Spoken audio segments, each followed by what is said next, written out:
Hello, hi there, my friends. My name is Natasha. I am the creator and the founder of the Glow Up Method, and I'm so excited to be here with you today. So here we are. Today I told you it's my favorite day at the gym, and it of course did not disappoint.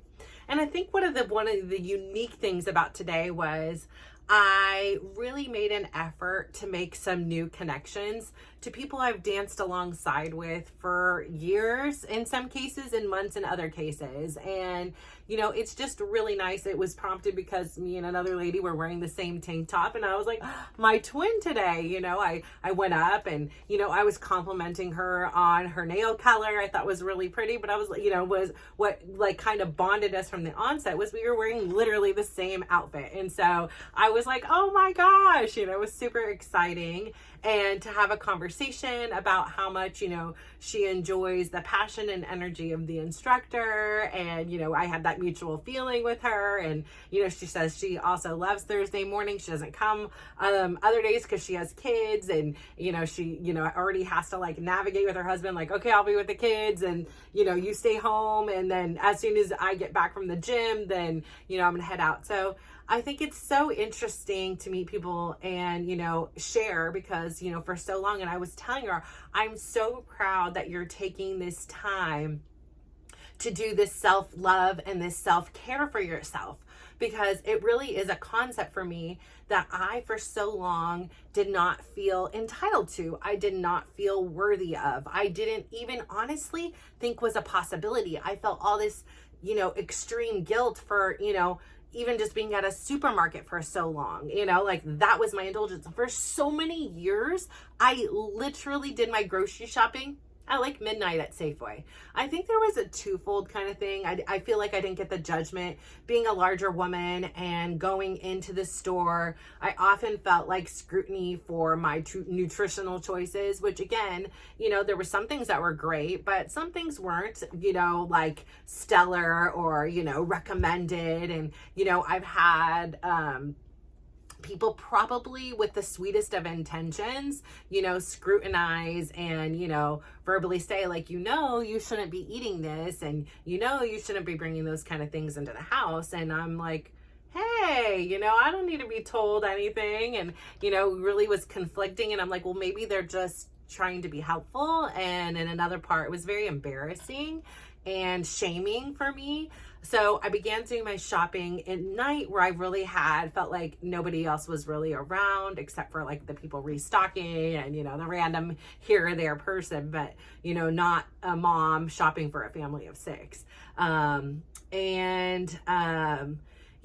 think that it was so important. Like I said, it was twofold. I could do my shopping without all the shame, and I could do it when my kids were asleep, which again took away all the guilt. And so, I realized that I found this way to be uncomfortably comfortable, because I was tired, I was exhausted, but I would just get it done and then come home and put away all the groceries myself and get up in the morning and start life all over again. But I find it very fascinating. And I really wanted to highlight that for her was like, I'm so proud because, she was asking about me, like, how long have I been in the class? And I, explained it's been a couple years now. And I said, but I'm so proud, it's easier for me because my kids are older, right? Like I go to the gym in the morning, it's summertime here. They're either asleep or, doing schoolwork or working or doing whatever themselves.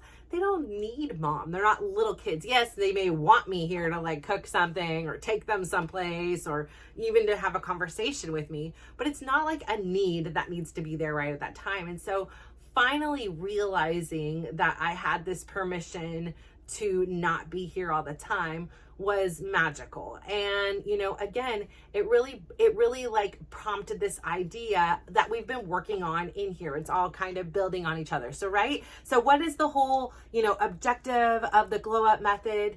The whole thing of it is to live a life that you are proud of, right? If that's the premise of everything, if that's the foundation of everything you're doing, if you can ask yourself this question, like, it could be something good. Like if I try this new activity, I've really been interested in pickleball and I really want to try it.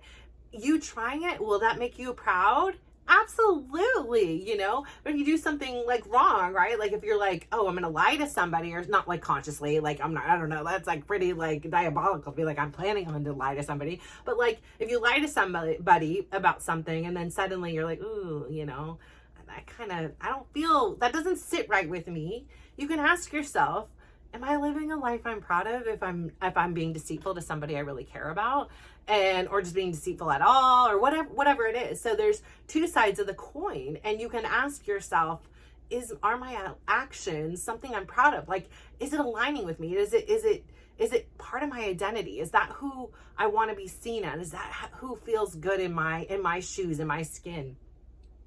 And so again, we've been talking about getting to this juicy, ooey gooey center part, right?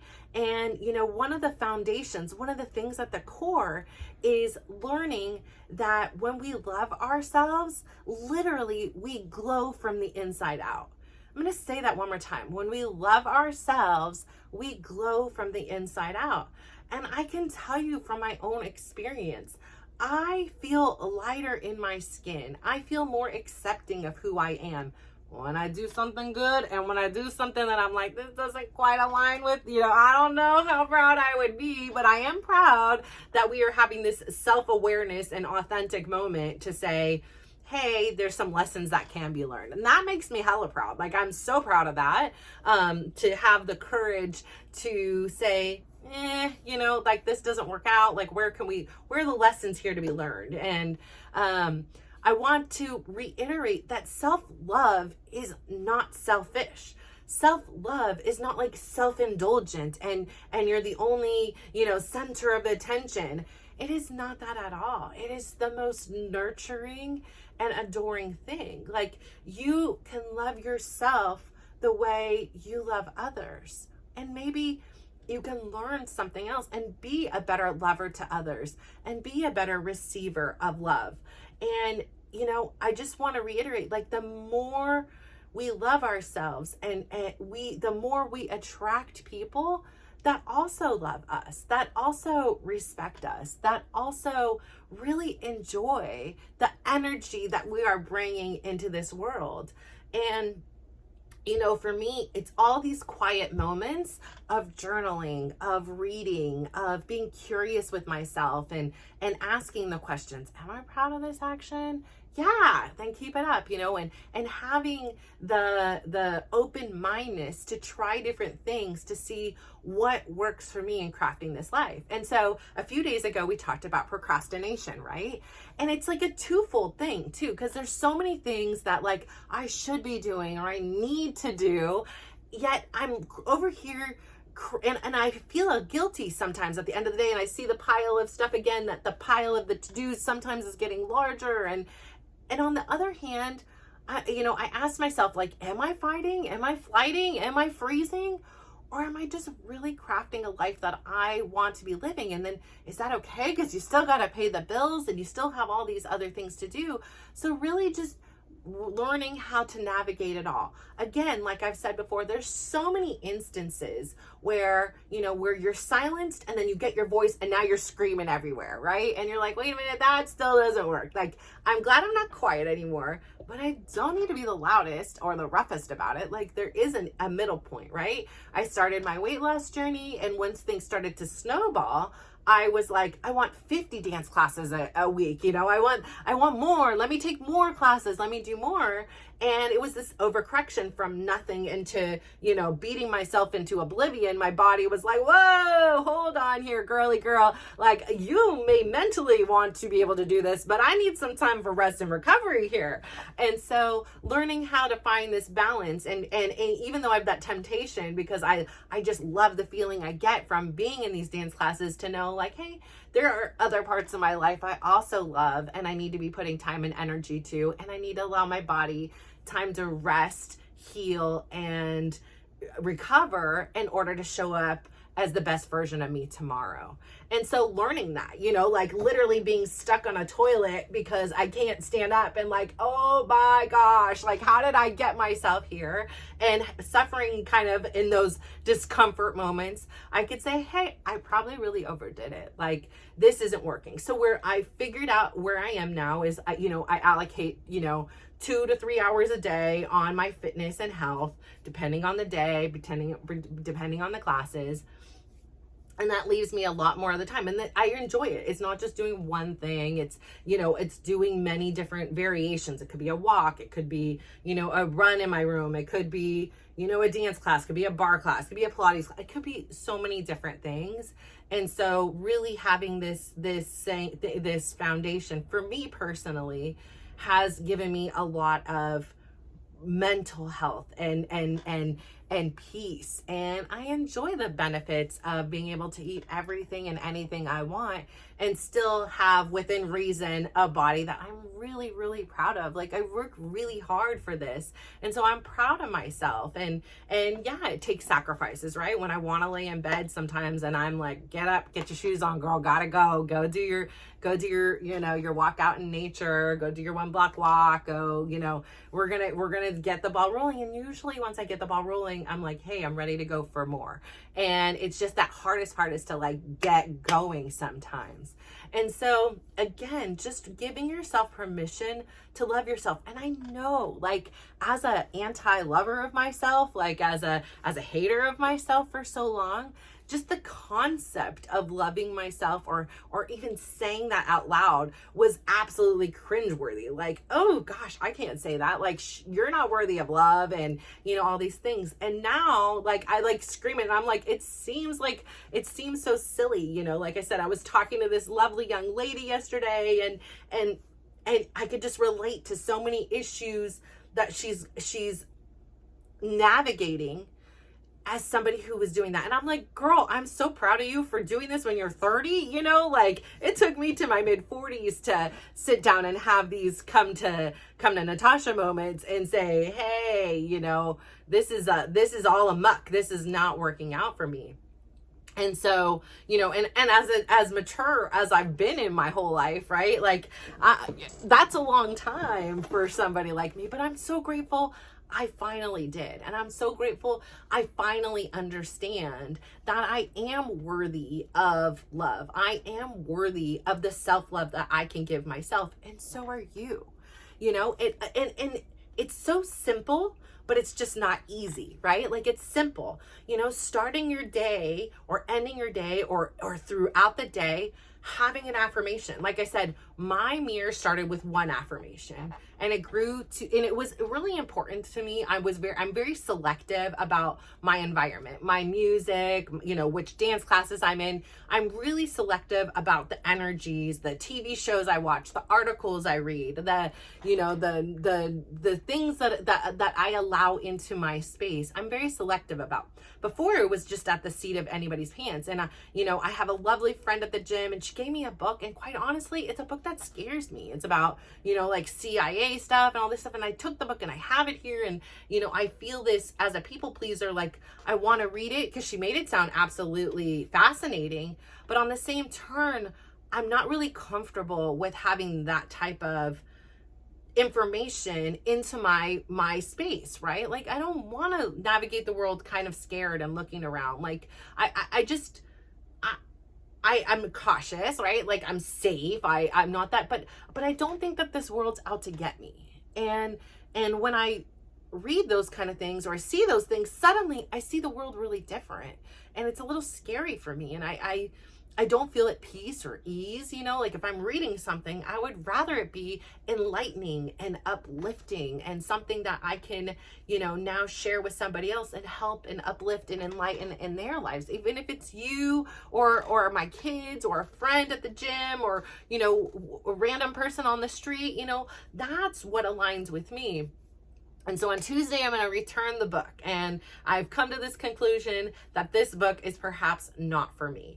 And that's okay. And I know she's really excited because she wanted to talk to me about it, you know, and all these things.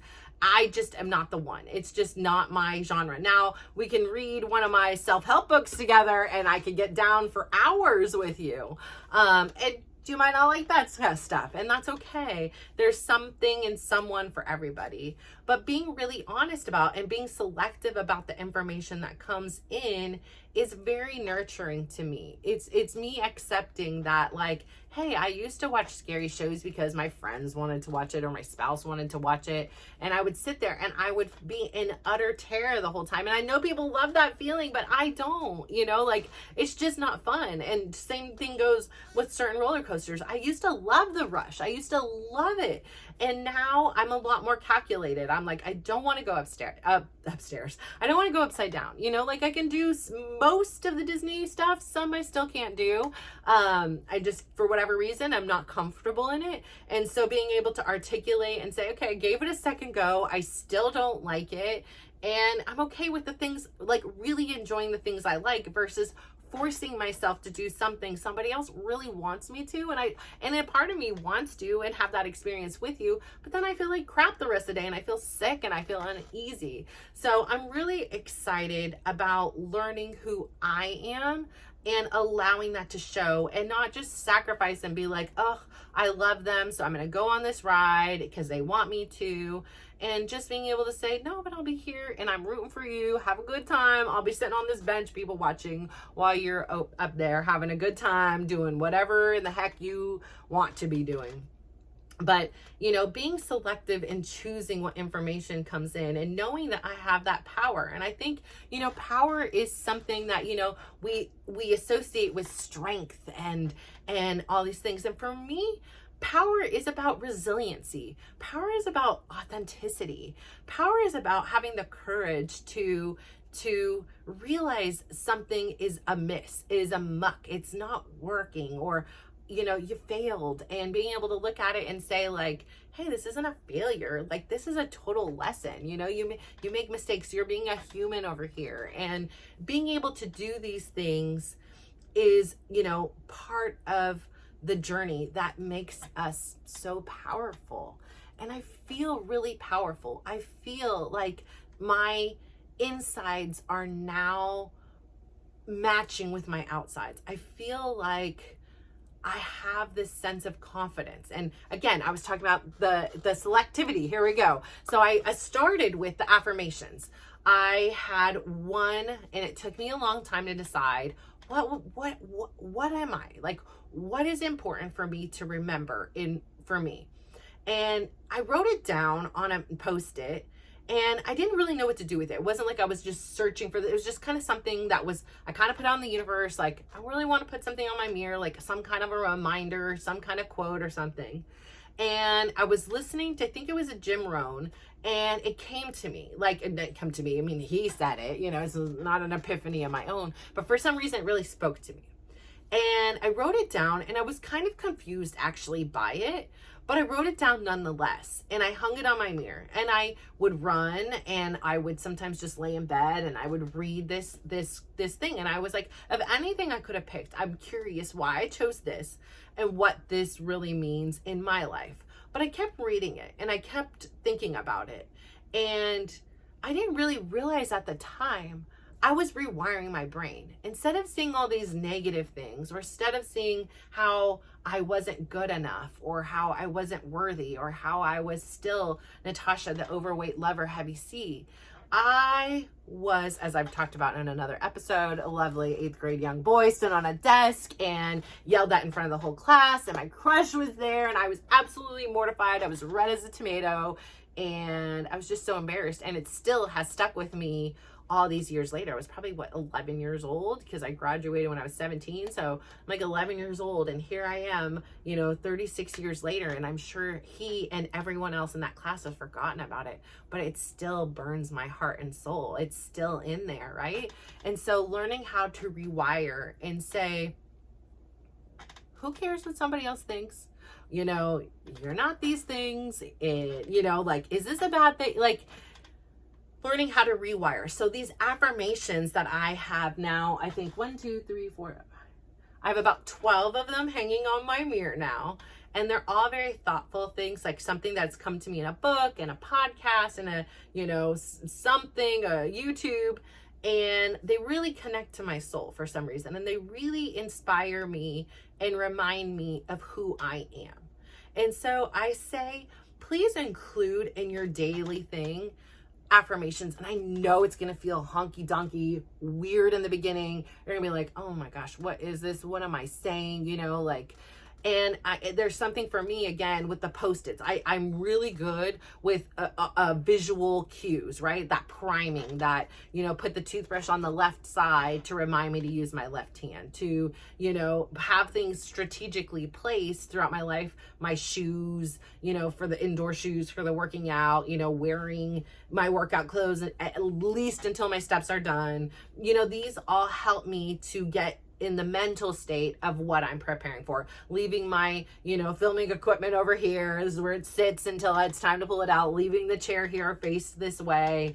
All of these things really help make something as challenging as creating a new habit and changing your life much simpler and much more obvious, because it's easy to forget about things when you're trying to learn how to do it. You're like, oh no, I forgot I'm supposed to be using my left hand, or I'm not supposed to, but I'd like to, So, when I first started intermittent fasting, I set alarms 9:00 in the evening and 1:00 in the afternoon. And it was go grub, and we're done, kitchen's closed, and writing things in there to really help me ingrain that this is part of what I'm going to do. And so again, with my gratitude stuff, I had tried before setting alarms, say your gratitude things, and for me, what worked was putting a colorful jar amongst the very few things on my dresser, and, putting my Post-its and my pen and having it ready to go was this cue that gives me the night is done. It's by the light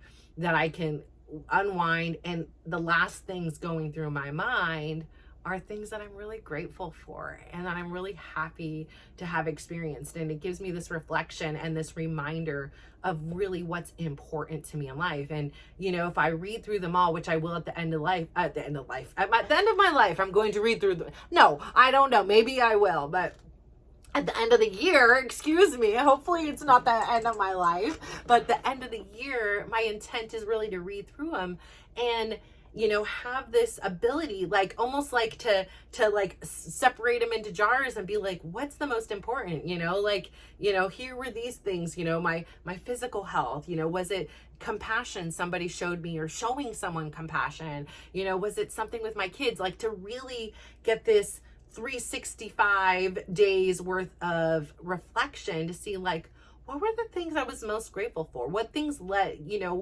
gave the most impact? I mean, like I said, the young man, amazing update I got right before I went on to film. He is able to navigate. He has enough use of his own hand to navigate his own wheelchair. So he was whipping around, apparently, the hospital, and he's been off a ventilator for 34 plus hours. And so that just made, I had tears of joy. I was yes, that is such good news. Again, this is a testament to power, resilience. He's his authentic self. He was tenacious, as all heck, always. It's not going to change now, right? Those same tenacious energies are going to be helping him to heal and grow and, accept and challenge whatever situations may lead to. But that's amazing news. And I can imagine if he can get off that stinking ventilator for good, how much more that opens up for him to be able to do, and, just such freedom. So I really am praying and hoping for independent breathing and the use of his lungs and diaphragm and all the biological things that need to go on to have that happen. Oh, and by the way, he got to drink thicker things, so he was able to have a Jamba Juice. Shout out to that. How freaking refreshing. Again, when you have so much removed from your life, it'll show you what you really appreciate. And so again, removing these negative tendencies and thoughts in your mind and seeing all the beautiful things that you are and all the beautiful things that you are capable of and the amazing human you are, because you are just so uniquely you, and you have such an amazing energy to share with everyone. And I think that sometimes in life we forget that, right? Like we are so consumed and we think somebody else's actions, if they break up with us or they, a parent that abandons a child, like we think it's us. And it's not us. Like it's not us. It's not us. Like it's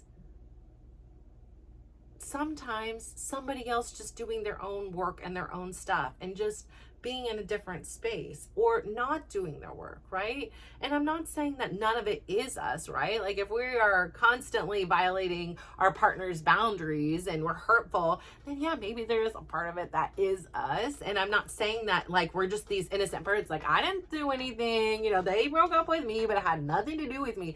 No, like that's not what I'm saying at all. What I'm saying is if we take this time to build this life that we are proud of, we will attract people that are also really proud of the lives that we're building. And we will attract people that we can communicate with and we can grow with and glow with. And we really need to work from the inside out. And so I keep reiterating that and showing different ways. And again, how do we get there? How do we figure it out? Like we've peeled back everything and now we're here and now what? There's this big chasm of emptiness that, hasn't been filled in so many years. What do we do now? And the hard part is we kind of have to sit with things and we have to listen to ourselves. And we also have to experience things. And even if we have the best plan and we think something's going to work out perfectly and this is exactly what I want, sometimes you get in it and you're like, no, this isn't right either. And so we need to be able to pivot and adapt and listen to ourselves. Those same principles that got us to take the action and make the changes in the beginning are the same ones that we'll be using throughout the process to check in and say like, am I really happy with this? Like, am I content? Is this what I want to do? Is this the job I want to be working at? Are these the people I want to be associated with? I've shared a story here before where, I was at a gym and suddenly, like all of a sudden, there was some woman and she was really, really close to me and she stepped on my foot. She literally slapped me in the face, and in my workout, instead of like releasing tension and frustration, became a really frustrating thing. And then I started like getting to the gym early so that I can get in the area vicinity of where I wanted to stand, because that was my ideal place and I could see him best, and it kept me the most, honest, like, I couldn't slack off if the instructor could see me there. And then I realized it became this thing where it was like consuming me. And I was like an anxiety, and I was like, I had to get there. And if I didn't, my workout wasn't like as good as if I was in that spot. And I was like, listen, we are not doing this anymore. The minute I'm coming to the gym and worrying about where the hell I stand is not fun anymore. So now I go anywhere. Like like I said, yesterday I got to the gym and everybody's like, oh my gosh, you can listen, I will go anywhere. You enjoy over there. I'm fine back here. I don't need to be in the center. I don't need to be the center of attention. Listen, I could be right back here and have a good old party and a good time myself. And realizing that this extra layer of things that came in there, and having the self-reflection, because a week ago there was a full-on brawl in there, and people are crying and swearing and using bad words and tattling to the instructor like she took my spot. And I'm like, listen, we are all grown adults in here. We do not need to be tattling to the instructor and saying this person took my spot. Simply move, or everybody just move over an inch, and guess what? There's room for her. Like, again, it's just realizing, like, it's really tough, right? Because in that instance, when it first happened to me, I was a person who was always a pushover. And I was like, okay, never mind. I'll go move over here. And it was like, I was learning how to stand up for myself. I was learning to find my voice. And at the end, like I said, I went up to her and I was like, hey, look, you are, you hit me a couple times. Like, you should have, it'd be nice to get an apology. And I don't remember exactly my words. It's been quite some time. But, she was like, well, fine, I'll just never stand next to you again. Okay, great. Actually, that's a blessing. I appreciate that. Like, can you promise me that you're going to never do that? But again, at the end of the day, it's like, I didn't want to feel that strife. I didn't want to go in and see her and eye roll and feel irritated. Like, we've made amends. And, again, you never know what somebody's going through. And perhaps she was going through a lot at that time. And so, again, I think having the realization of, you know, again, that didn't align with me. And like at the end of the day, as long as I'm in that classroom working out, I'm a happy person, you know, like no matter what's going on in life, finding this is what's important, not what I stand or where I stand. So I say all that to say, do something today that exhibits self-love. Start with something small, an affirmation that connects with you, and something you may not really believe is you, but if it connects to you, keep saying it over and over. And perhaps there's something more there. And then suddenly one day you're going to be like, I get it. I get it. Like, it makes sense. I am these things. I can do these things. So I say all this to say, thank you so much for tuning in today. I'm so excited to be a part of your life, and I'm so excited and grateful that you are a part of mine. And I really want to thank you for tuning in and encouraging me to continue to show up for you. Even if I haven't posted a video, like I know somewhere, some way along the line that even if I touch one person in every single hour of video that I have, you know, released, I will be so grateful and thankful for it, because I'm so grateful and thankful for all of those who have touched my life, who have taught me, whether I know them or don't know them, whether I know them and they don't know me, right? Like, let's say like a Oprah or something like that. I know her, she doesn't know me. I mean, I don't know her personally, but sometimes it kind of feels like I do. But, you know, I know her philosophies that she shared with us, right? Everybody could be different behind closed doors. But I say all that to say, thank you so much for tuning in. And if you can, go out there today, please give somebody a big smile, give them a compliment, and just watch how they glow up. So thank you. Mwah. Bye. See.